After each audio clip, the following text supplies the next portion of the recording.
Itong bus po ang sasakyan nila, kaya ihatid ko na siya sa school para hindi siya maiwan. Tara! So ngayon, aalis na siya. Ihatid ko siya sa school. Ito po yung bag niya.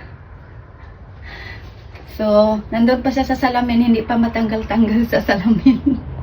So ngayon, well, dala ko yung bag. Papunta na tayo sa school. Dala ko din yung basura. Magtapon tayo ng basura. Siya nandun pa sa loob kasi matagal na tanggal sa salamin. Mamiss ko siya. Mabuti na lang talaga yung trabaho ko today ay mamayang hapon pa. So, ngayon, dawi na kami sa school niya. So, ayaw kong mag-ano-ano dito, mag-imot-imot kasi magagalit kasi yun. Baka masira pa yung araw niya pagpunta doon. Sasakay pa naman sila ng bus. So, yan. I think maraming mga parents doon. So, papakita ko sa inyo pag maraming parents doon maghatid. Picture natin o take natin ng video yung bus.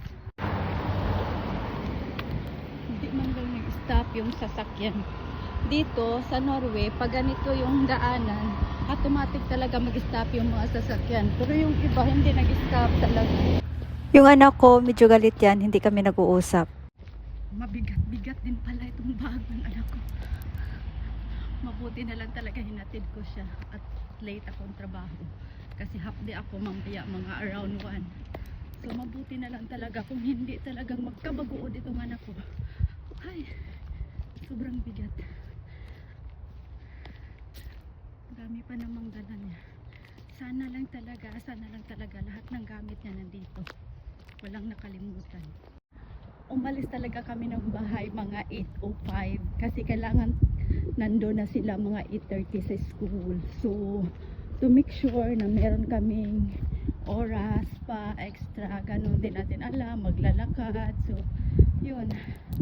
Maglalakad kasi kami, hindi kami gumamit ng bike or electric scooter. So, kaya talagang we decide na aalis kami mga 8:05 kasi kailangan nando na sila 8:30 kasi 8:30 aalis yung bus. So, yung iba, mga bata, mga kasamahan niya, doon nakatira malapit sa amin. Wala dito, wala pa. Siguro, hinahatid na yun ng mga parents na may mga sasakyan. Kami walang sasakyan. Maglakad lang kami. Pero sanay talaga kami ng anak ko. Sanay kami ng anak ko maglakad. And that's the one thing na gusto ko. Kasi alam mo, pag may sasakyan, tamad na mag-exercise, maging tamad.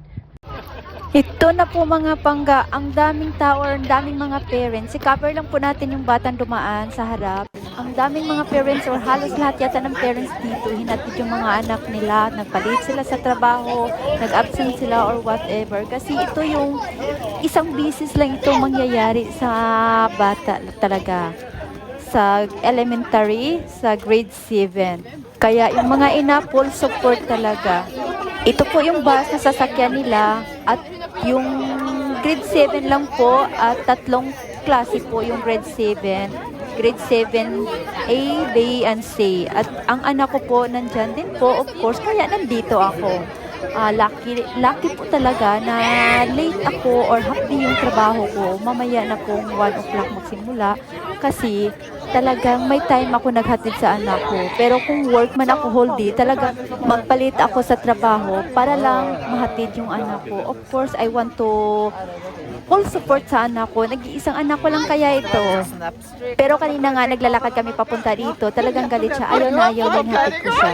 Siguro nahiya siya sa mga kaklase niya kasi yung ina kasi makulit. Of course, yung ina ay parang bata kasi maliit lang din. So ito, aalis na sila ay talagang muntik nang nahulog yung luha ko dyan. Thank you for watching mga pangga!